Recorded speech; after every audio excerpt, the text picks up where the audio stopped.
If you'd asked me at 26 when I took the plunge and borrowed, I think it was about £15,000 from my father-in-law on a wing and a prayer that I'd make a success of Cardinal, whether today would be an organisation that's generating revenue of close on £500 million with 30 plus offices around the world, I would have said you were off your rocker. I'm Wythenshawe, born and bred, and just being in this position, it's a dream, really, Amos. To be honest, I love what I do, and feel very privileged to be leading such an amazing team. Amos Madra. Brian Hay, a warm welcome to you. Thank you very much for joining us. Founder, Group CEO of Cardinal Global Logistics. Tell us about yourself. Tell us how Cardinal started. Okay, yeah. So thanks, Amos. Lovely to be chatting with you this afternoon. So tell you about myself. Well, I'm as you said, I'm the Group CEO. I've got the fantastic privilege of leading an amazing team at Cardinal here in the UK and across the world. Cardinal as a business, well, we call it a fairy tale. So we're 25 years in. Business was actually registered in 97 and started trading in 98. So we're just coming up for that really important milestone for us. And yeah, I mean, I say a fairy tale, it's just in terms of kind of where our expectations were right from the beginning and kind of where we've ended up as a business. If you'd asked me at 26 when I took the plunge and borrowed, I think it was about £15,000 from my father-in-law on a wing and a prayer that I'd make a success of Cardinal, whether today would be an organisation that's generating revenue of close on £500 million with 30 plus offices around the world, I would have said you were off your rocker. I'm Wythenshawe, born and bred, and just being in this position, it's a dream, really, Amos. To be honest, I love what I do, and feel very privileged to be leading such an amazing team. And it is, you're living the dream. You're doing what you've always wanted to do, but you've had to make sacrifices for you to get to where you are today. Talk to us about walking away from a well-paying job, cushy position, company car, everything. Why would you leave that to go and start this business? Crazy, eh? Look, it does sound mad, really. The week my wife gave birth to Jack, I had a great job. I was working for a Maltese shipping company. I was with them from the age of 20 to 26.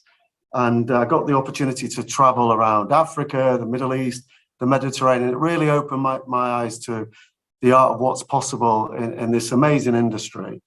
And I just took the view that, timing is everything, isn't it, really? I think, timing, what I mean by that, it's not just timing for kind of you as an individual. It's timing for what's going on economically, out there. And when we formed Cardinal, it was a year Tony Blair came to power. You're a bit too younger, I dare say. Tony Blair, 97. Tony Blair. Well, his mantra was things can only get better.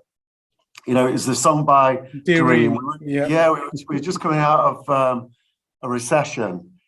And, our industry is a really, really archaic space. It certainly was then.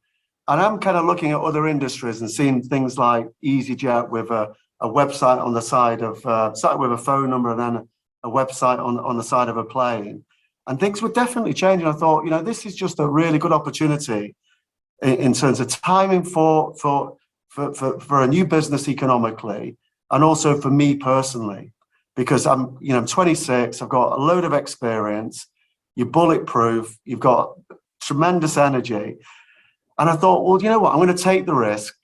And if it doesn't work out, I'll just get another job. So it might sound like it was like a really scary thing to do. And of course it was, we had to, as a family unit, think long and hard about it. But I backed myself, my wife backed me. And thankfully it was, over time it worked out. Initially it was really tough though. I can imagine, but it's committing to that goal, to that dream, and pushing through. Obviously, the pressure of borrowing money to get it started, and I can imagine some sleepless nights as well. And it was coming towards that .com era, where there was a boom to start with, and then things suddenly went the other way. So I can imagine a lot of things for you to think about. Talk to us about those early days of trying to get your feet under the table and just try to get it established. So look, I mean, our initial objective was just to pay the bills. We had no real expectation of a lot of understanding of running a business. In truth, we knew our industry. I knew kind of how to move stuff around and who to move it with in terms of shipping lines and airlines, and I had a good idea of which customers would back us. But it was a huge steep learning curve in terms of kind of understanding about making sure you collect the money on time to be able to pay suppliers, and just the energy levels that you need to be able to do something like that. I mean, we joke about it now, but there was many occasions where I and colleagues alike would sleep under our desks at night. I mean, I'm talking about not going home at night because there's just a volume of work to get through in those early stages, because we couldn't afford to employ the number of people that we needed to kind of do the job. So I'd be out during the day winning new business, something I love doing, but then I'd come back and I'd operate the files, to do that. And it was punishing, really. And the sacrifice that I made was, of course, not spending time with Mel and my first son at the time, Jack, and missing out on nights out with my pals. They were all at the Hacienda and the venue in Manchester. Manchester was the place to be in the early 90s, still is, by the way. But it was really happening, and the sacrifice was those moments of not necessarily being with them. But I just felt that this was my moment. I had this opportunity to be able to do something transformational with my life, and I was eager to give it 110%, as they say. But it was a challenge. I don't think I could do what I did then today. Not just because of me and my energy levels, being 51 now versus being 26, but I think it's not impossible to create a new business in our space today, and there are lots of people still doing it. Thankfully, it's great to see, but it's more of a challenge. Access to capital, financial capital, access to human capital, people, legislation, and the supply chain. There's plenty of barriers of entry, which would be off-putting for many people. But for me, going back to that being about timing, there was just a queue of people that wanted to work with us, that were prepared to give us credit, a lot of support from people, which I never forget, actually. And a lot of people were very kindly towards Cardinal and myself in those early stages. And I certainly, myself, when I see new enterprises, people taking a bit of a risk, I really like to support it, because it's important that people take entrepreneurial decisions and take risks. Indeed, and it all works in sync nicely. You think about the D-Ream, Tony Blair, things can only get better. It's a fairy tale, and it has been. It's an incredible journey, an incredible story. But again, that hard work that you put in, staying up all night, making sure you closed deals and got through the workload for the day. It's a lot of sacrifices. Talk to us about, when you now knew that, yes, this is it. We've established ourselves. We're winning contracts. It's going uphill, and things are certainly working out, and building it up to the company that it is today with a turnover of 450 million plus. That's an incredible story. Look, it's every year my job is different to the one I did last year, because it's just a different size of business. There's more things going on. There's new offices. So kind of if I had to imagine at 26 what it would feel like to be doing the job I now do, I would be so put off by it because it would frighten me to death. But as you grow with a business, whether it's a logistics business or you're a hairdresser or whatever it is, it's kind of sequential. It's compound growth. It's like, it happens sometimes quickly, but it's over, a period of time, so you can manage it. So I've kind of grown with the business, and the bit about timing. Forgive me, I'm not lost the plot here, but the first record I bought was by a band called Bananarama. You ever heard of Bananarama? Yeah. Robert De Niro's Waiting. Yeah. So they did a song with Fun Boy 3. And it ain't what you do, it's the way that you do it. Oh, yes. Yeah, it ain't what you do, it's the place that you do it, and it ain't what you do, it's the time that you do it. Now, I've already touched on the time that you do it, but those two other elements are kind of really important, and I use it as a bit of an analogy for what we did within Cardinal. So kind of like the place that you do it.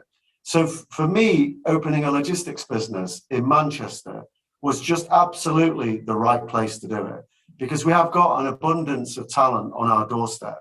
My head office our global head office is Sharston in Wythenshawe, which is where proudly I grew up.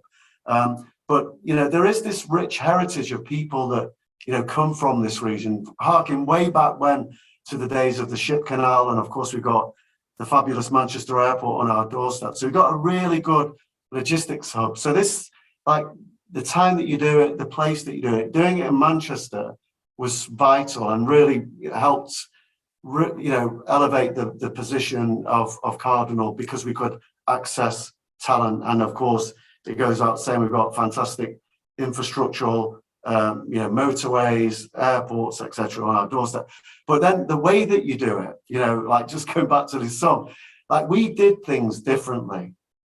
And if you came to our head office, like, you come up to the floor that I'm on, and we do things differently. And we always have, we looked at other industries and, very cleverly tried to replicate what they were doing in our archaic industry. So we were kind of the first business that I'm aware of anywhere that provided online freight pricing. So our view was that we would make it easier for people to trade with us, because they just go on to our website, enter a few pieces of information, and they'd get a price. And I remember people laughing at us way back when and saying, well, look, surely you're just going to sacrifice margin by providing such transparency. And I said, good, because we're going to build volume, because people are going to trust us and they're going to become used to going to our website for prices. And that's just an example of, Cardinal doing things differently. And we've always tried to do that, because we're competing against some huge organizations. We might be turning over just short of £500 million, but the people that we're up against, DHL, FedEx, these are like giants. Like, they're turning over billions. And so we have to be very clever about what we do. We have to think very strategically about how we use our energy, our resources, and doing things differently. Putting ourselves in the mindset of a client has always really helped us. What's going to make it easy for my clients to shop with me versus somebody else? Well, certainly if we're honest with them, that's going to help. If we're competitive, it goes without saying. If it's transparent, brilliant. And if you can have a bit of fun along the way, these are the elements that make up the Cardinal way of doing things. Yeah, so many questions I could ask you just from that answer. If I'm boring you, by the way, just tell me. Absolutely not. There's so much to take from it. I mean, absolutely, your location is, fantastic. You're right on, the M56, the M60, the M6. For those listening outside of Manchester, UK, these are key routes to get into the major cities in and around the northwest, or to go down south or as far as Scotland. You can quite easily get your lorries onto those routes. You're not far from major train lines where you could get to Piccadilly, Manchester Piccadilly, or even the airport itself. There's freight lines that run nearby in Sharston. You've also got the airport itself. So there's so many different ways. We're not too far from Liverpool. You can get there for port ferries and so on. So the location itself is ideal. And of course, Wythenshawe, great place to where you're going to find people who want to work hard, who want to feed their families and do the best they can. And it's again giving back to the community that you came from. So there's so many elements to it, and you still do that. You give so much of your time, you give so much of who you are back to Wythenshawe, and you can see that Wythenshawe's given you a lot and you want to give back again. So yeah, there's that I want to talk to you about. Yeah, There's just so much. Yeah, obviously, yeah. I mean, for those guys that don't know Wythenshawe, its label, its reputation kind of precedes itself to some degree, but some of the things that in the past you might have heard said of Wythenshawe, it's the biggest council estate in Europe, and it's a rough place, and the people are not educated, and these are the things that in the past you might hear leveled at Wythenshawe, but it's just not reflective of the Wythenshawe that I know and love. There's an abundance of really, really talented people that live and work in Wythenshawe, and one of the reasons why Cardinal has been able to grow the business so significantly, obviously globally, but not just globally, but from our Manchester head offices, because we've been able to find really, really talented individuals that perhaps don't present always with what you would like to see around academic achievement in terms of the ways in which we measure intelligence. So traditionally that's how many A, B, C GCSE results you've got, or is it 9, 8 and 7 or whatever it is these days. But for me, I kind of look beyond that. We look beyond that, because that is just one measure of intelligence. It's a measure of cognitive intelligence, your ability to remember something and put it down on paper and perhaps problem solve. But there's many more layers to intelligence that are overlooked by lots of businesses that we're so tuned into. And I'll give you an example. So emotional intelligence, is so vital in the workplace. Can you get along with somebody? Are you charming? Are you kind? Are you generous with your time? Do you want to build relationships? Can you manage a team? These things are so important. So just because somebody may have a bum set of academic achievements, it doesn't necessarily mean that they don't have levels of intelligence that are not required in the workplace. So by the way, I mean cognitive intelligence, because again, unfortunately, some of the environments in which our young adults are educated in Wythenshawe are challenging. And I don't say that's because of the teachers, because there are some amazing teachers here, but they've got, unfortunately, the need to deal with many more circumstances that that take up their time that you wouldn't see maybe in other schools outside of Wythenshawe.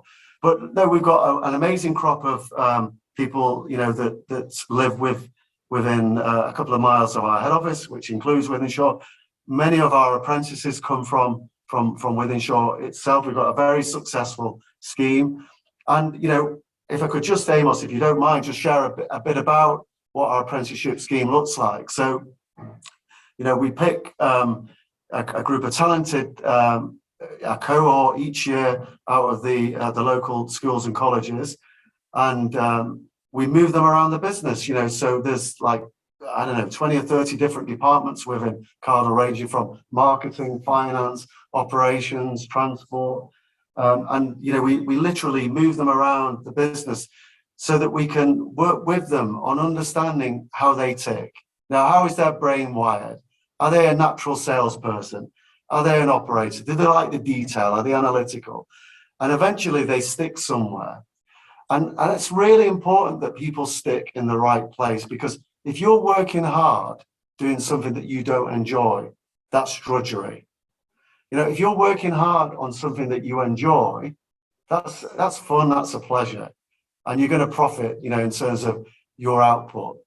And that's my look. I fell into this industry because, I was able to explore what was right for me, and I'm predisposed to helping people. That's why I'm in the service industry. I kind of get off on, helping people, and that's my job. I say as a CEO, my job is kind of recruitment, it's strategy, storytelling, and protecting the culture, and that's pretty much what I do. But I'm kind of doing the thing that's right for me, helping people, looking at my colleagues and creating this environment where they can be the best versions of themselves. And that's what gets me excited every day, coming into work and working with our young adults, our colleagues that are committing the best years of their career to the pursuit of Cardinal, making sure it's a successful outcome for them also, Amos. So the apprenticeship scheme feeds into that, all this natural abundance of talent locally, and their expectation levels, by the way, when they come, I'm talking about our apprentices, are so low, and that's such a shame. But that's just because, the circumstances that present themselves to them, are not so great. So, they're coming here, and we're kind of exceeding their expectations massively. And that's my version of being happy. Being happy for me is kind of the enjoyment of the passage of time when your expectations are exceeded. And we've got a really happy environment. And I would describe that my life, because I'm enjoying my time, and my expectations have been well surpassed from, growing up in Wythenshawe, thinking, have you ever got to go and work, for the local council repairing the housing stock? Or the other thing that my dad wanted me to do was to go in the army, because he just wanted me out of Wythenshawe. And that was his best advice at the time. But I nearly talked myself into going in the army, because when people ask you like 16, 17, 18, what do you want to do when you're older? It was always like, I'm going to go in the army, because it was just like, get off my back. I'm fed up with that question. Now, when I speak to young adults and I say, you're getting bugged now by your grands or your granddads, your uncles, sisters, about what do you want to be when you're older? I said, I've got a perfect answer for you, because I really struggled and nearly talked myself into going in the army. I say, John Lennon taught us a lot, and he was, as you all know, Amos, he was a member of the very famous Beatles band. And I remember reading this about him, that a teacher set him an assignment, and it was all about write down what you want to be when you're older. And he wrote down on his paper, I want to be happy. And his teacher said to him, John, I don't think you've understood the assignment. And he said, Miss, I don't think you understand the life. Yeah. And I thought that was just absolutely great. So I say to I had the opportunity recently to speak to a 250 year 10 group, and I shared this. I said, if anybody asks you what you want to be when you're older, just say you want to be happy, because there's nothing better than that ever. Absolutely, and I think that's what it all boils down to. Are you happy? Are you doing what you enjoy doing? I think the saying goes, find something that you enjoy doing, and you'll never work a day in your life. Yeah. It's got to be fun. We only get one go at this thing we call life, and you've got a really true understanding for it. That self-consciousness, the self-awareness, and just knowing what's what it is that you want in life, and ultimately being happy doing that. You seem to be very positive. You look at the glass half full rather than half empty. There's, I can imagine somebody could have been put in the exact same position that you were in, but might not have ended up doing or achieving the things that you've achieved. Talk to me about, that mindset, that self-awareness, being positive and looking at things in a way where you can achieve something, that compound effect as well that you mentioned earlier on. Amos, I think it's just so important perspective in life. It's not my quote, but I kind of it means a lot to me. That life is 10% of what happens to you, 90% of how you react to it. It's so important. I am very fortunate, feel blessed that I have a very, very optimistic outlook on life. But let me tell you, I have had to work on that. Some of it is kind of like nature. Maybe I'm born where my thermostat is higher than people, the average person. I don't know, but I've worked on the rest, through reading and studying and understanding, how you can shape your mindset to give you a much happier transit through this life.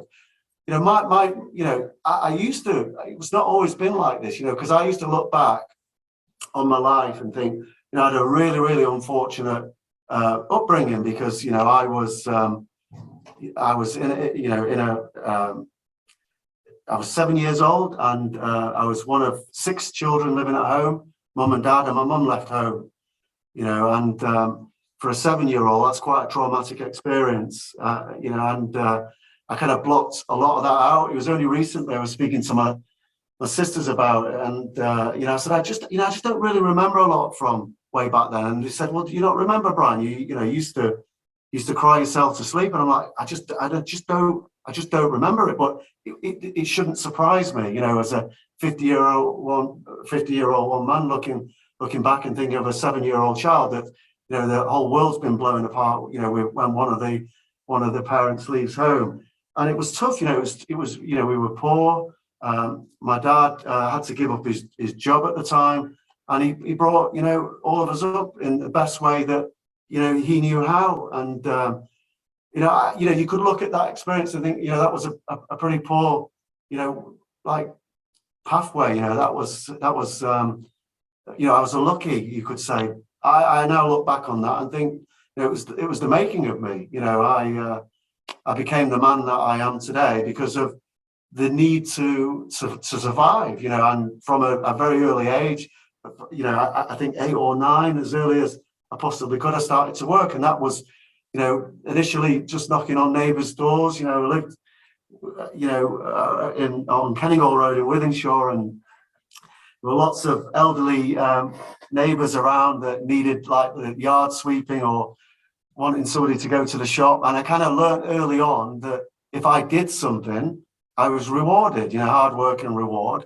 It might have been a couple of biscuits or 20p or whatever it was.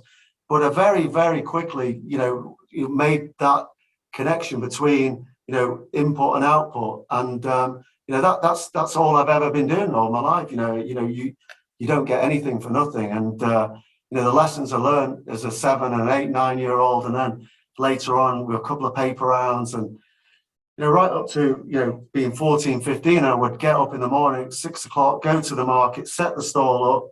I worked on a fruit and veg stall, go to school, after school come back and take the stall away. I sort of grafted, and I had to.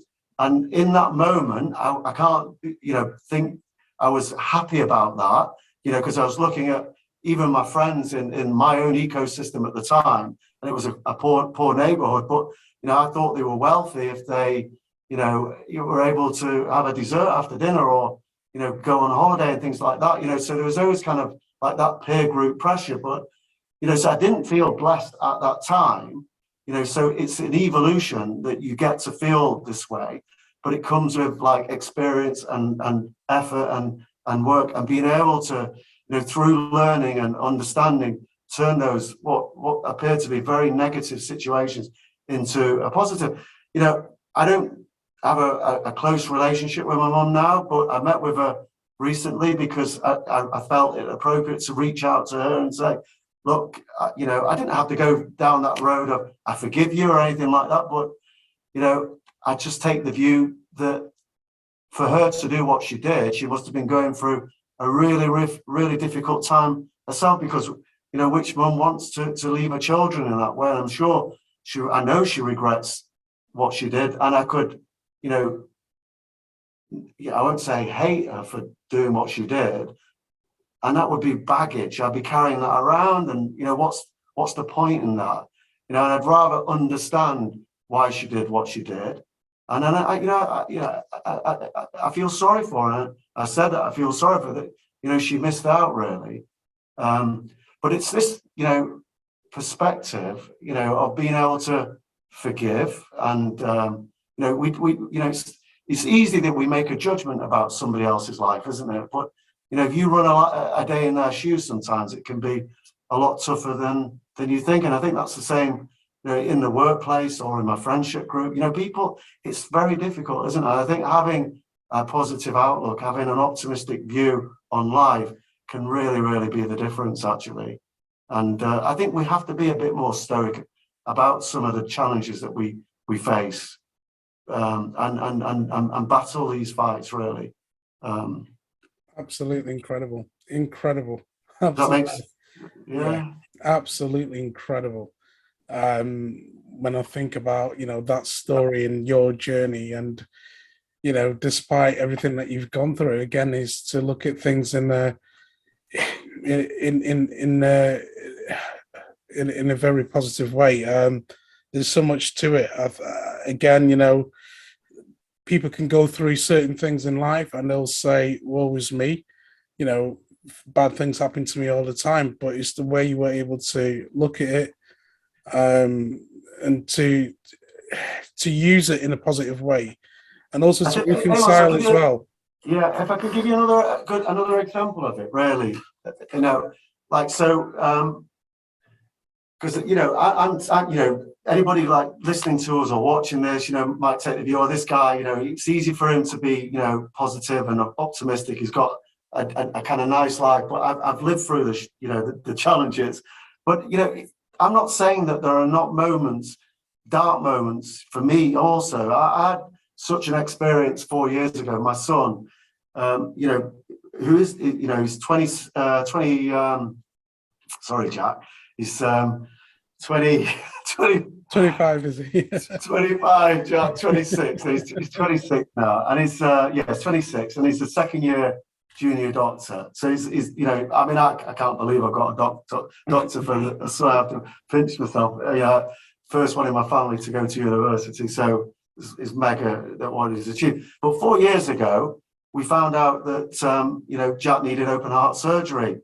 He would be coming home from university. He was at Leeds, and he'd say, like, Dad, my chest is hurting, I can hardly breathe, and my heart's beating. And I'd say, Jack, just lay off it, because I know he's going out partying every night, and I'm thinking he's just like hitting it too hard. Thankfully, we had a GP that took Jack's concerns a bit more seriously and found that he had a congenital heart defect that required open heart surgery, which he subsequently had at the Royal Brompton in Chelsea with an amazing surgeon. But like up until about a year ago, I couldn't talk about this without crying. And it wasn't even at the time that it hit me, but I was suffering from like post-traumatic stress, disorder. Having wheeled my son into the operating theatre for such a traumatic surgery, it was devastating, completely, out of the blue this. And, I felt so powerless and helpless, and I couldn't talk about it, because I was trapped in that negative thought of that experience. But I went to see somebody for the first time, a really great counsellor, and she was able to unpick it with me. And we wrote down all of the experience that I'd have that would make me very upset. And then she said, well, okay, let's do it again, but let's pick out the positives. So you found out that Jack had a congenital heart defect and he didn't just drop dead. That's the good thing. Then you found a GP that took him seriously and investigated it. Then you found a surgeon who was amazing that wanted to operate on him. And he had the operation, and it was a good outcome, and now he's a doctor. And having gone through that process of unpicking it and writing down the positive elements and looking at it in that light, I can talk about it freely to you now as being like a good experience. And this is why I say sometimes you may be gifted people are sometimes very gifted with a positive outlook, but for a lot of people, myself included, it takes effort and work. And that this is an experience of a learning for me, that transforming something that was very negative, that was baggage that was carrying around that would make me upset, into something that I can talk about very, very positively as being, not a desirable experience. I'm sorry that Jack had to go through that, and me included, and the family, but it's a great outcome. He's fixed. It's brilliant. Absolutely brilliant. Wow, Brian, thank you so much for taking the time to sit down and talk with us today. It's been an absolute pleasure having you on this show. we celebrate you, we honor you for the great work that you've done. You're such an inspiration to myself, the people with Wythenshawe, and you know, the world as a whole. Thank you. If you want some amazing inspiration, check out the videos next to me, and I'll see you right there.